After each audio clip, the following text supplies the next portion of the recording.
unbiased reporting that we hope exists. The Observer has a point of view, but we try to tell the truth in all things, whether it involves people that we would ordinarily agree with or not. And then less than 100 years ago, there was something new on the scene, radio. It was going to put newspapers out of business. It didn't. Television, definitely the end of newspapers and radio. It wasn't. Cable, the same. Remarkably, all these technologies lived in relative harmony. Then came the internet.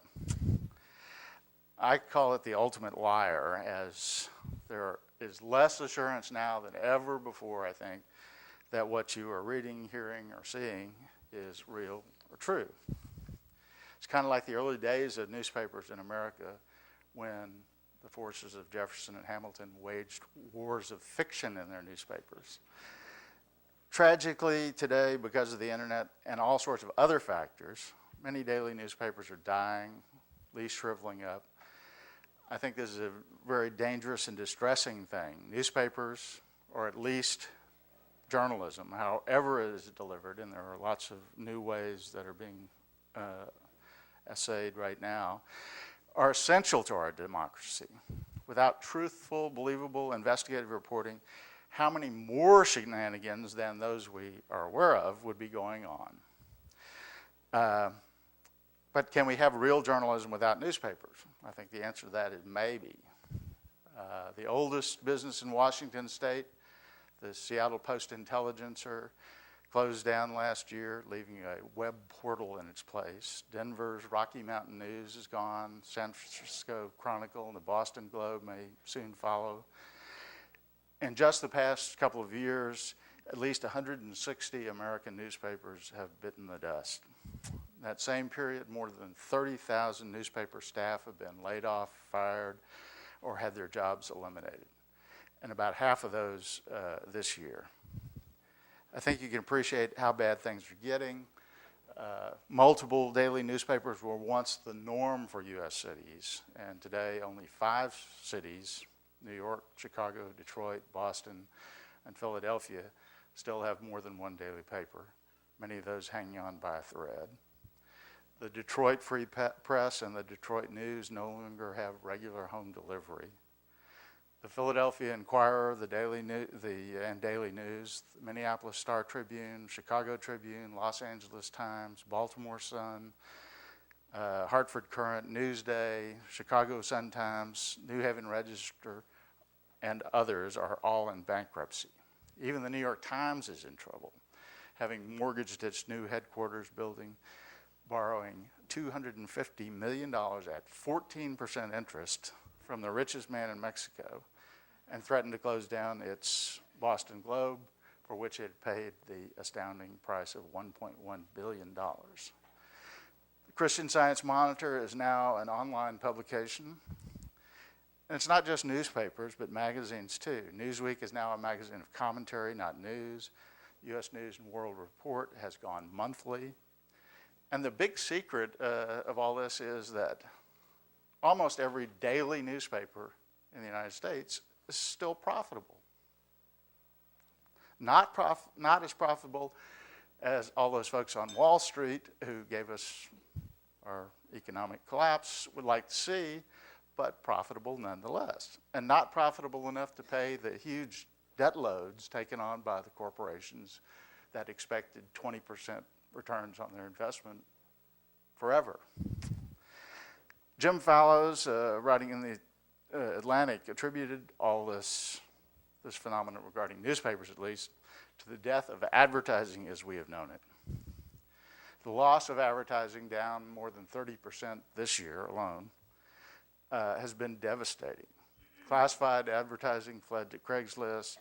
Auto advertising dispersed to television, cable, the internet before the collapse of the automobile industry. Real estate, well, we know what's happened there. All this sort of explains, in part, why the Observer still stands in a forest of toppling trees. It never depended on advertising. All these years, it was thought that advertisers shied away from the Observer because of its liberal content. The truth is that this was a subversive survival strategy. Never become dependent on advertising. We were decades ahead of our time. Seriously, the Observer continues to exist as a nonprofit, which some people say is the wave of the future in journalism, because it doesn't depend on shareholder profits, but on a strong community, a family that supports us with subscriptions and generous contributions. Who would have thought even a few years ago that one publication that has not had to lay off a single reporter or cut its coverage would be the Texas Observer? That the Texas Observer would have among the largest reporting staffs covering the Texas legislature and state government, bigger than Fort Worth, bigger than San Antonio, bigger than Dallas, bigger than Houston. While all those big city dailies are eliminating bureaus and cutting back on coverage, the Observer is still standing. And in January, we are launching a new 21st Century Observer, both in print and online, that we hope our readers will, and more of them, will enjoy even more. The fact of the matter is that people are no less hungry for news than they have ever been. And they get more information, chatter, and bluster, and commentary coming at them from every direction. There are folks who aggregate the news. But we have to realize that those websites that aggregate the news may soon have little or no news to aggregate from the big city dailies. Of course, that may be actually the dream of people like Rush Limbaugh. He'd love it if no one got the facts to challenge his demagoguery. So much as I would like to have you believe that, and tell you that I believe otherwise, I fear the future of journalism is not in print, even though I can't stand, and from the looks of this audience, probably most of you, can't stand the thought of not being able to pick up a newspaper or a magazine or a book and thumb through the pages. But the fact of the matter is that we're going to have to look at alternatives. And the alternatives are both promising and frightening, I think. There's probably more experimentation in news delivery right now than ever before, through the internet, through electronic devices, whatever they may be, with new ones coming every day. But what concerns me is that, not just that recent polls have shown that 65% of American adults expect daily newspapers to be extinct within the next 10 years, and 17% that they'll be gone in less than 3 years. The worst part is that most folks, especially younger ones, say they don't care. Are these experiments in electronic delivery of news going to work? There are lots of efforts to find the Holy Grail, to make journalism affordable to do and deliverable to broad audiences in ways that are more economic, practical, and efficient than newspaper boys and girls and the U.S. mail. There's ProPublica, the nonprofit online investigative journalism project funded to the tune of $10 million a year by the Sandler Foundation. That's where our last Observer editor, Jake Bernstein, went.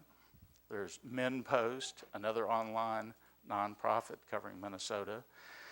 Similar operation in California, the Voice of San Diego, and several others around the country, including Texas Watchdog in Houston and others.